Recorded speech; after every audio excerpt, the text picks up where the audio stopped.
Today is the day I pray that our 06 STI has no more issues. This car has been the biggest pain in the butt that I personally have ever owned and that I personally have ever put together, because every time that we finish this car, we think that we finish this car, something else appears broken.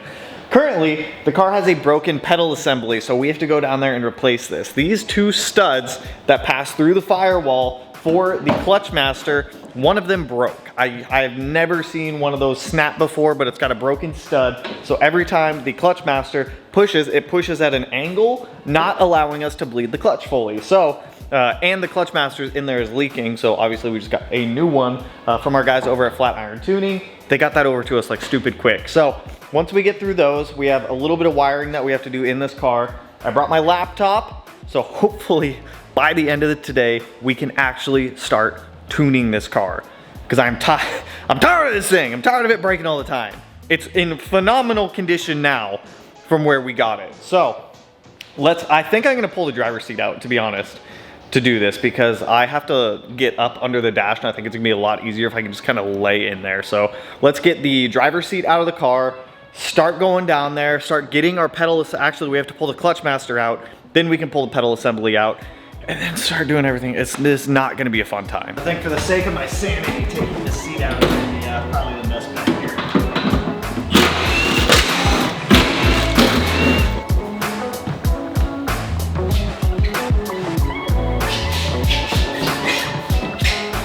If this is your pedal assembly inside the car, this is your clutch master, this is gonna go through the firewall. And as it goes through the firewall and everything bolts together, on this side you've got this little swing arm that'll line up with that hole. In order to disconnect or free the clutch master from that, you've got this pin that goes through both holes with a cotter pin that locks it all in so it can't come out. So before you remove your clutch master, you have to go under the dash, remove this, pull out the pin, pull this out, and then we can undo the clutch master from the engine bay side and get it out. Then we're gonna have to go back in. These electrical connectors, one of them's like a clutch signal, brake pedal switch, everything like that. And then there's gonna be 4 bolts right here that bolt up to the brake booster. And then this whole pedal assembly will come out. Well, there's 2 more bolts, 3 more bolts technically. There's these top 3. These 2 are gonna hold up to your steering column.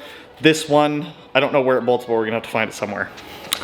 So let's get the clutch master out and then we'll go fight with this pedal assembly. The pedal assembly is gonna be the worst part, dude. Make life a little easier for us getting out of this clutch master. We're gonna go ahead and take out this upper intercooler pipe here. It's just a couple, it's literally 3 hose clamps. Just gives us a little bit more room.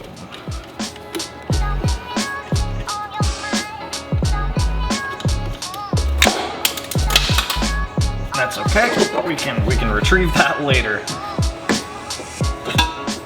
Before we go popping out the hard line here, I'm gonna drain, I can't even drain the clutch fluid because it's I don't have a syringe, so I guess I'll soak up as much of it as I can with a towel. If you have a syringe, I would highly suggest using a syringe to do this, but you can also soak it up with a paper towel. Obviously not the best way, but it does work.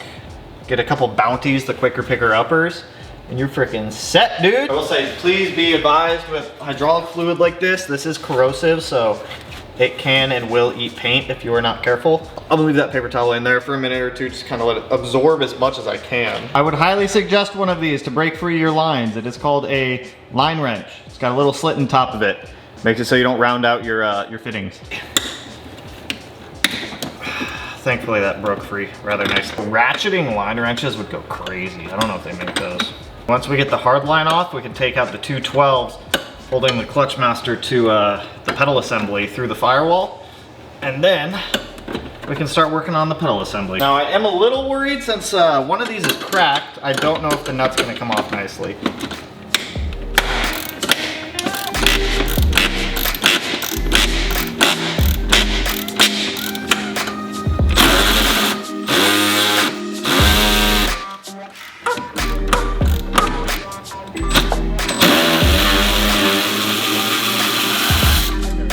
Able to hold the stud with the screwdriver to get that out.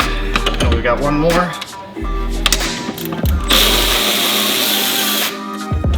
The nuts fell on the ground, but that's whatever. Now in theory I should be able to get this fucking broken thing out of here. Just like that. So with our clutch master out, you guys can see this. this stud, I can actually just push it back through because it's broken. It's part of the pedal assembly.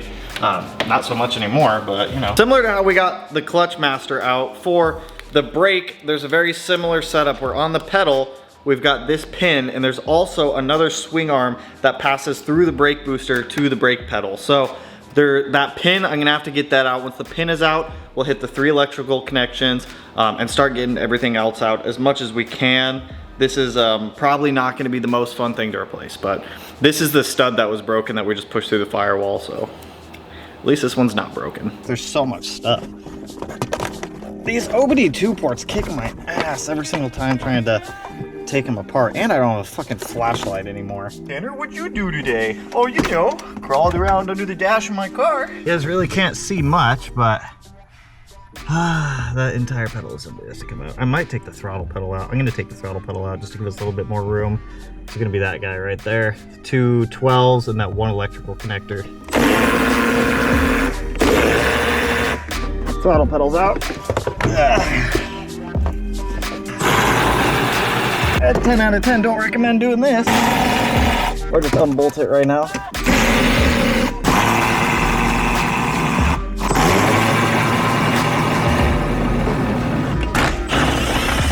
There's 3. Because it's out, it's free, but it's not able to come out. I don't know if that actually helped me or not. God damn it, Bobby. I might have to take out the fucking brake booster, which I don't want to do.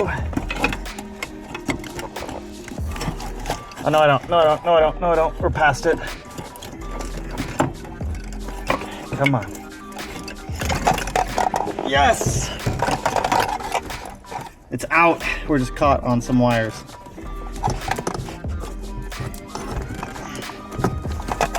Thank God, dude. Woo! Old pedal assembly, new pedal assembly. Well, new to us pedal assembly. So you guys can see right there, this one is broken. Should have a stud just like that on this side. So this new one is intact, which is ideally what we need. So we weren't able to actually bleed the clutch because every time we would push on the clutch, it would push on this, and this would only pivot one way because this side's broken and it's not gonna move. So, plus the other thing, this isn't even an OEM clutch master. This one is an OEM clutch master. We swapped the boot over from the old one to this one. You guys can see the difference in cylinder or chamber size, but the actual cylinder on this one is smaller. It's about 5/8. Factory one is 11/16. So I don't know if that could have played a factor in it as well, but this was also not the correct one. This is not OEM. I think this is like a Dorman, or it could be an Impreza one. There's also this thing down here, which I believe is a damper. I could be wrong on that.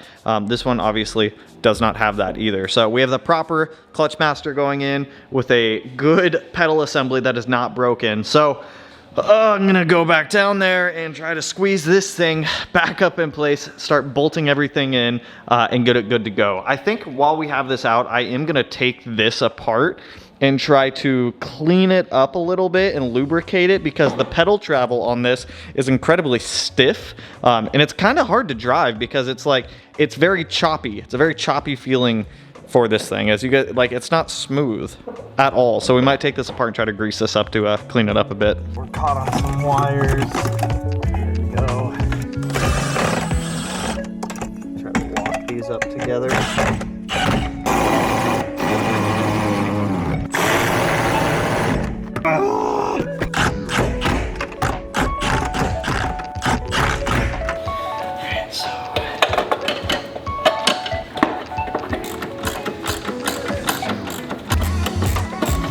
Once the clutch master's in, then we know the pedal assembly is fully bolted up, and then we'll put some fluid in this after we hook up the hard line again, so that way we can ensure that it starts to gravity bleed a little bit.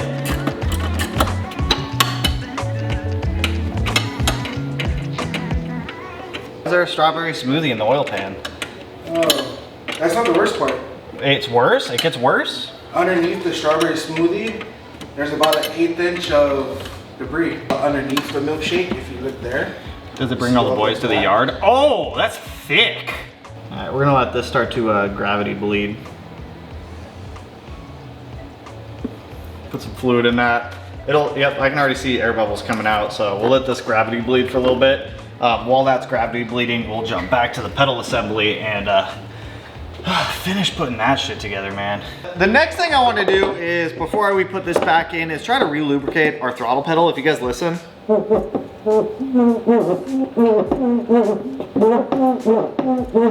There's a Delrin piece in here, and I believe that that is just not lubricated. It does not give a nice pedal feel to this. So I marked the sensor on here where the sensor lines up with the bracket, so that way we can reassemble this all nicely. But I would like to try to fix that versus having to replace this.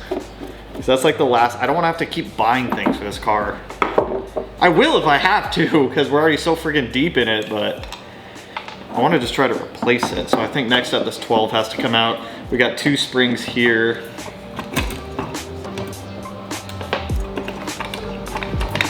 There's 2.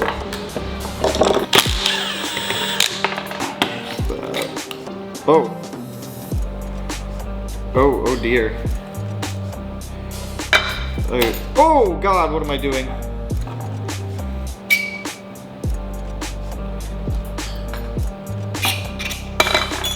Right.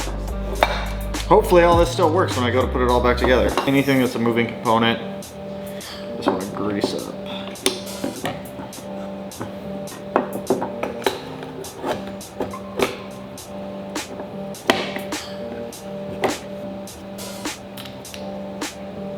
That's got to go through like that.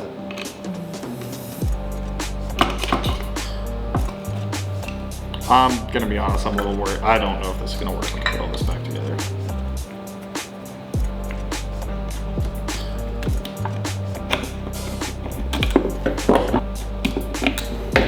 It does feel smoother. So, you know, I think we have successfully fixed the smoothness aspect of it, but functionality wise, I'm not sure if this is gonna work then. It should, I don't see why it wouldn't.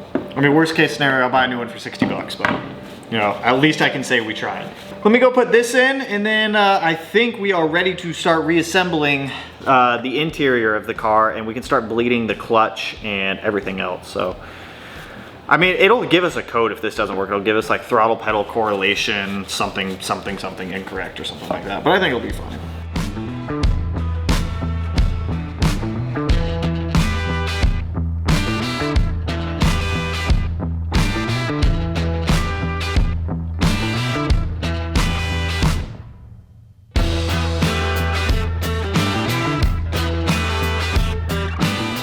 We got the clutch bled, we also got the brakes bled. The clutch needs just a little bit more. So I started doing a little bit of tuning off camera, and we're gonna be doing some like big tuning tomorrow morning when I come in. I wanna get the car off the lift. I wanna go drive it around the parking lot and start getting some logs, so that way we can log that and start getting it all downloaded and reviewing logs and get this thing actually driving. I scheduled an appointment next week at FIM. We're gonna take the 06 down there, get it loaded up on the dyno, and that's when I'm really going to start practicing getting things like tuned. We're only gonna tune the car on wastegate to begin with, so that way I can really dial it in. So it'll only be about 14 pounds. We're not gonna be taking the car down there to try to make a lot of power. That's not the point of us going down and putting the 06 on the dyno. The whole point of us going down and putting this car on the dyno is to start really developing and honing the basic skills needed. I have a big announcement that I can't share with you guys quite yet. Give it like a couple weeks with some stuff coming up that I've been working on in the background, which is kind of why I've been a little slow at videos lately. But I think career-wise, this is probably the biggest thing, the biggest jump for me. So I'm very excited for what's coming, and I'm very excited to be able to share that with you guys. And a lot of that is going to be related to this car. I do not think I'm actually going to get rid of this car like I thought. I think this thing's going to become a big staple for me in my learning, in my skills, and everything that we're going to be doing. So this car probably won't be going away anytime soon. So I hope you guys get used to seeing this thing, because you're going to be seeing a lot more of it. So let me actually start up the car for you guys and show you this, because like I said, I was doing a little bit of tuning off camera just to kind of get things dialed in a little bit, and so far I'm pretty happy with it. So if we come in here, I still have to work on startup a little bit, so don't judge the hot starts. I haven't touched those yet, but I've been working on just kind of like idling, because I'm building a VE table from scratch. I do not have any maps to go in and start practicing with and whatnot. So everything I'm doing right now is strictly from scratch. So let that come up, let it do its thing. I'm really glad that we installed this wideband also. It kind of freaks out for a minute until the wideband kicks on. As the car's warming up, it'll settle down a little bit. Like I said, I still have to work on this portion of the map, but AF correction, plus or minus 5% is really what I'm trying to target here. Especially with this being my first time. AFRs are chilling pretty nicely at idle, 14, almost like right at 14.7. It's like right between 14.6 and 14.9. AF correction sitting at 1.5%, almost 0%. So I'm very excited for this, even as I hold throttle a little bit. I come up. AF correction is still under, I mean, it's a little jotty still. I've only spent maybe 25 minutes playing with this in my logs, but so far I'm so ecstatic with this. This is full speed density right now too. Idle is sounding pretty smooth for the most part. There's no smoke. It doesn't smell overly rich, doesn't smell overly lean. It's just like, I'm so excited for this. I'm so excited for this, man. So tomorrow, let me shut this thing off. Tomorrow morning when we come into the shop, first thing we're gonna do is get the STI pulled out. I'll probably try to work on my cold starts a little bit because that's gonna be the best time for me to be able to work on cold start tuning is when the car is obviously sat overnight before we start it up. So I'm gonna log the entire cold start so that way I can make the adjustments on it. But dude, this is what I've been wanting to do with this car the entire time. Yes, the mechanical stuff of building the car and restoring it and repairing it has been awesome. And we've completely transformed this thing into like such a good looking car with the exception of some paint fade up there, but tuning, that's the big one for me because eventually I want to get so good with the 06 that I can make fucking sauce with this car. Because I want to be able to do all of this. Some people might not understand. They might be like, well, just give it to a tuner so that way we can see it done with. But that's not the point. But I'm rambling at this point. I'm gonna get out of here. We'll come back bright and early and we'll start doing some very basic tuning on this thing to get it running and driving, get it aligned this week, go to the dyno next week. Good morning, it's the next day. I wanna get this thing pulled out and drive it around the parking lot. I'm probably gonna do 50 laps around the parking lot today just to be able to get the VE table kind of somewhat set up. I'm gonna put some approximations in for VE under load. Now, I mentioned this earlier in the video. I was editing this a little bit last night. When I say the VE table, if you don't know what that is, it's the volumetric efficiency table of the engine. So it's essentially this big graph. On one side of the graph, it has your engine RPM. On the other side of the graph, it has your manifold pressure. And everything in between there is all, if you're starting from scratch like we are, it's all default. It all measures 100. And what that 100 represents is a percentage of air going into the cylinder. So if your VE is 50, that means that there's 50% of the cylinders being used or filled up with oxygen or with air. And then by telling the computer that, it then sprays the correct amount of fuel in there. And you have to go through this entire table. You don't have to. There are some pre-made VE tables that you can just go download and kind of put on your car. But for me, I want to be able to learn the fundamentals and build a VE table from scratch so I understand and I know how to, if that makes sense. So we're gonna come right here. We're gonna go to our gauges. I'm gonna configure my log so that way I can see everything that I want to. Manage log monitors, here we go. All right, cool. I want AF correction 1, AF learning. That started up rather nicely.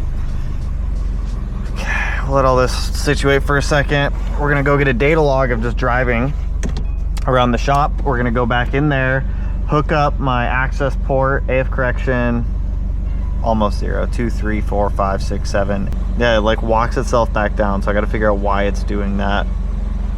Because AF correction, the target for AF correction, plus or minus 5%, which it will get within the plus or minus 5% after it walks itself back down. I just don't know why it does that right now. So what I wanna do, I'm gonna keep an eye on AFRs. We're gonna go back there to the back side of the units. Yeah, see now it's at 8, it's 7, and it comes back down. So we're gonna go back there, do a couple little data logs. Hit log. All right.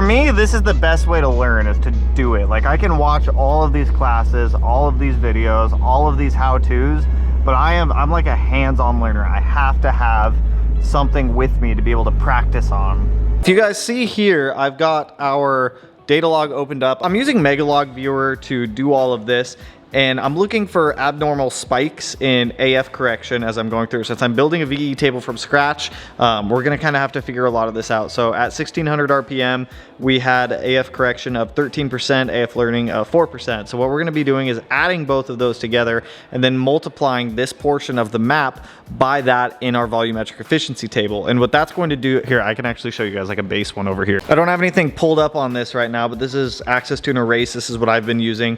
And on this, you guys can see it's just this giant table here, all filled. This one's a blank one. It's all hundreds right now. So this is assuming the amount of air that's in the cylinder at the engine at, we'll say, like 1000 RPM and 0.41 bar of absolute manifold pressure. And that manifold pressure, anything below 1 bar is all going to be vacuum. So anything above 1 bar, which is going to be about 14.5 psi, is going to be your positive pressure or your boost. So we're only focusing on before that 1 bar point. So whenever we come in here and we see these spikes like this, what we're going to do is go back into our table and correct those by multiplying that area in the table by the percentage that we need to add more fuel in. So there's this dip right here in AF Sense. That's when I kind of got on throttle a little bit more, just kind of tipped into it. So it added 7% of fuel right there. I'm not too concerned with what the AFR reading actually is right here.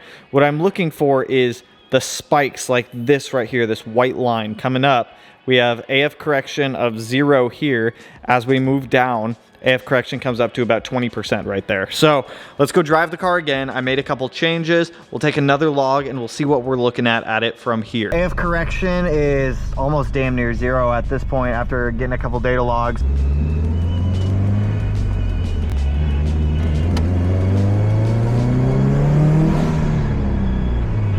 Let me go interpolate some logs, make some changes, and we'll go again.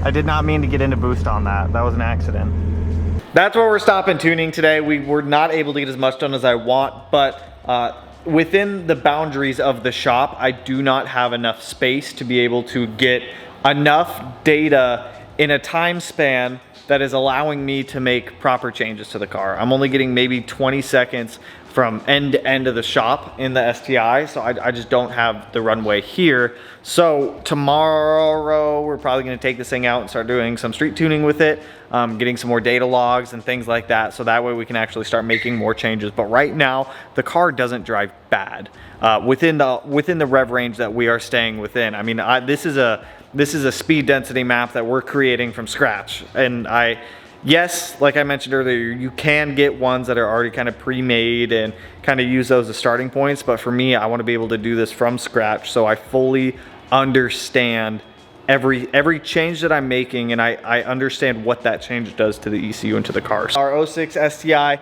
not only is looking phenomenal now, it is starting to drive better and better every day that we start playing in this thing a little bit more to get it dialed in. So we still have our dyno appointment on Tuesday, and I think that's going to be the biggest change for the car. And I think after that dyno session with the 06, I'll actually be able to drive this day to day if I want to. I'm not intending to use this car as a daily driver, mainly because it is a car for me to learn on, and I don't want to have to, well, obviously I have the M3 now, so I don't have to rely on this car to use it as a daily driver. But I will try to elaborate and explain more on the tuning side of things as I learn more. It's honestly a learning experience for all of us. But with that, like I said, that's all I got for you guys on this one. So if you like the video, if you're hyped with the progress on the 06, if you're hyped with the tuning stuff coming up, go ahead and hit that like button, turn it black, blue, green, yellow, purple, silver, cyan, whatever color it might turn for you. And if you're not already subscribed to the channel and you want to be, I'll put it in one of these corners. No idea which one quite yet, but with that, I will catch you guys in the next one. So peace out, homies. Woo!